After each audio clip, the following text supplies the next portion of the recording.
Nairobians trusted the wrong person, gave power, gave responsibility to a person who was not qualified for the job. That is Governor Sakaja. He's become a disappointment. He's been singing of Nairobi working, and indeed the transfer of functions to the national government is a clear sign that the governor is a born incompetent governor, a governor who cannot deliver services to the citizens of Nairobi. So Nairobi is at a great loss, and we are mourning, deeply mourning, we are grieving the transfer of functions from the county government to the national government. We are mourning the fact that the government has disappointed Nairobians. When you go to Mama Lucy Hospital, you get a death trap in the name of a hospital. No drugs within the hospital. There's a lot of negligent activities occurring at Mama Lucy. Our mothers being treated disrespectfully. No respect at all. Our mothers are delivering on the floors. Doctors are not paid. Medics, nurses are not paid.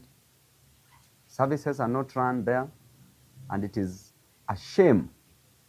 The other day you saw at Mbagathi Hospital that a body has been detained for more than 2 months now. A family has spent all their earthly belongings, doing everything humanly possible to take care of medical bills, selling all they had, investing in medical services, fees. All the savings that they had been invested in the same, only for you to detain a body. There was a case that was decided by the then Justice Majanja, may his soul rest in peace, as he was then called. He did say that there is no property in a dead body, that a dead body has no economic value. And therefore, as a governor, you say, and you want Nairobi to work. Nairobians are mourning because of your incompetence. You've let us down, and the national government, you are also very incompetent. So an incompetent body taking over another incompetent body in the name of delivering. What a shame. This is a race of two pygmies competing on who is taller than the other. What a shame. Nairobi itself has not received serious projects from the national government. Then the national government is coming in the name of delivering Nairobians from the bondage of incompetence, from the graveyard of corruption, from the cemetery of confusion. And clearly, this is a sham.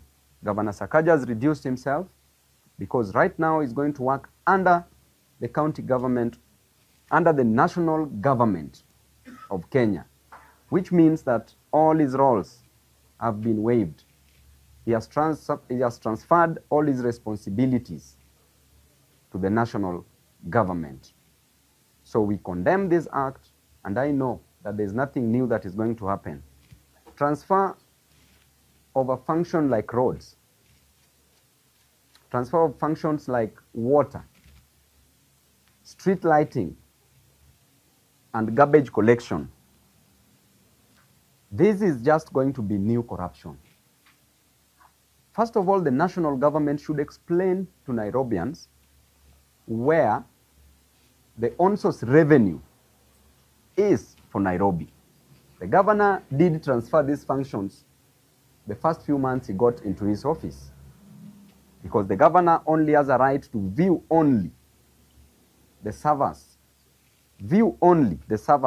where the on-source revenue is collected.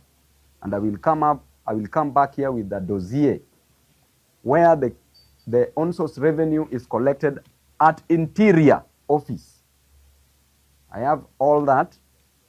There was a recommendation that the governor ought to have been prosecuted. He's being protected by the higher powers. And Nairobi can run itself. Nairobi is not that incompetent. It is a shame that the governor says that he's a governor by birth, yet destroying the same very place that he was born in, leaving it a worse place than he found it.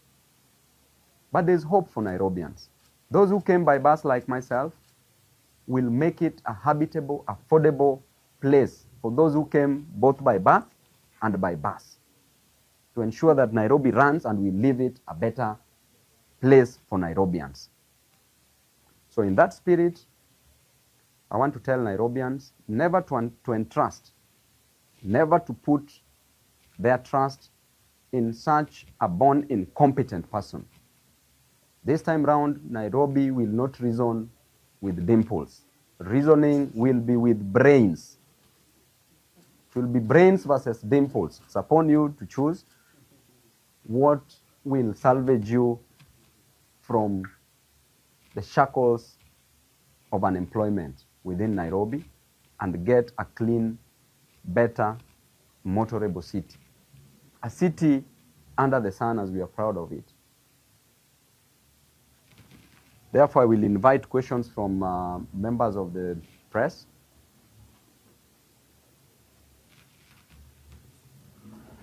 Maybe a question, what would be your take with regard to the representation of the steering committee, whereby we have some cabinet secretaries, majority from the national government versus the ones from the county government? What would be your take on that? First of all, Mr. Leto, that's a very intelligent question because, you clearly know the answer of what is going to happen, because 2/3 of these members of the committee are going to come from the coming from the national government. That means that 8 out of 12 of them are from the national government under the leadership of the Prime Cabinet Secretary. It means that the governor will be relegated into a secretary of this committee, not even a deputy governor. So I don't even know the role of a deputy governor, what he's going to perform in that committee, if he will be included. That clearly tells you that there's a hostile takeover because of that imbalance of the numbers. And it was probably done to incorporate a few members of the county government just to avoid shaming the governor. And this is a very sad thing because if the national government has already signed and the governor has signed, then one thing also comes which is very unconstitutional about the public participation. That they are saying they want to do it within a period of 14 days. We have 17 constituencies and 85 wards within Nairobi.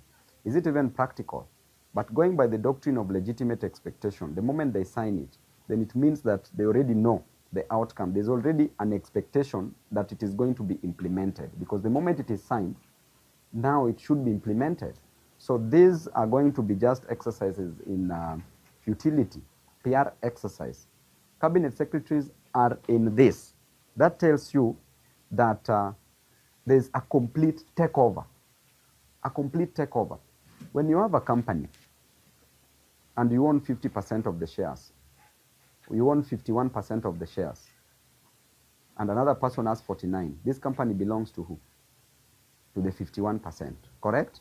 And that is why we were fighting that Safaricom ought not to have been sold, should not be sold. Because we know that this Nairobi is going to run under the leadership of President Ruto. Now, the next question is, what intention do they have with Nairobi? What is it that they want to do in 1 year that was never done in 4 years? What is it? What is it that they want to do in 1 year? So it means that these are just corruption scandals that is going to come up. There's going to be pilferage of money. And clearly, the governor is already satisfied. The governor is one of the billionaires now in this city. It's quite unfortunate that he's a governor and he has created a billionaire in himself instead of creating several millionaires within Nairobi County. Yes. Ndio. Kwanza, rais anasisitiza kwa sasa, anazungumza ile alipo, anasema kwamba hawajachukua kaunti ya Nairobi, kwamba wameshirikiana tu katika kufanikisha majukumu ya kaunti ya Nairobi. Sijui maoni yako yepi kuhusiana na hilo. Pili, kuna hili swala la uwajibikaji. Iwapo serikali ya kitaifa inatoa shilingi bilioni 80 kwa serikali kwa kaunti ya Nairobi, je, vipi uwajibikaji utafanyika? Utafanywa na bunge la kitaifa ama seneti ama kaunti? It becomes a problem if I... Yes. Unahisi kwamba gavana Sakaja amefeli katika kutia saini mkataba huu? Inadhihirika kwamba amefelisha kazi ya kaunti ya Nairobi. Jambo la kwanza, in the spirit of devolution, tunaambiwa ya kwamba hii mambo ya devolution rais mwenyewe anaiua, kwa sababu Nairobi as a capital city that controls a very large percentage of our economy. The president is now assuming the roles of a governor. So we have a president of the Republic of Kenya in Ruto. Then we have a governor of Nairobi, now is President Ruto, not Sakaja. That clearly tells you that the spirit of devolution has been destroyed. So therefore the next question is, nani anafaa a keep checks and balances in terms of even auditing ya county? Because now it is partly the function inafaa iwe ya Senate. But now kuna national government that comes in. So which committees should they be subjected to within Parliament? That is the National Assembly and the Senate. So there's a lot of confusion, and that is why I'm telling you, in a scandal where these people wanataka wakule pesa za wana Nairobi, kwa sababu hawataki hata wawe audited. There's no auditing. Jambo nyingine, president anasema ya kwamba anasema hajachukua Nairobi. The moment aliita governor, wakakubaliana na wakaforma committee. Hii ni a new NMS. So kusema anataka kuweka 80 billion is neither here nor there. Kwa sababu the county government of Nairobi in itself iko na debt ya close to around approximately 121 billion Kenya shillings ya pending bills. These pending bills, you remember we were told that national government was supposed to pay it because NMS are the ones who did this. But they did it on behalf of the county, which means that the county also ought to have come in because these were functions of the county government. So this clearly tells you that if 121 billion cannot be paid, are they going to avail the 80 billion to do this job? And up to now, the last 4 years, 80 billion was not availed for Nairobians to do something. Are they going to work on it?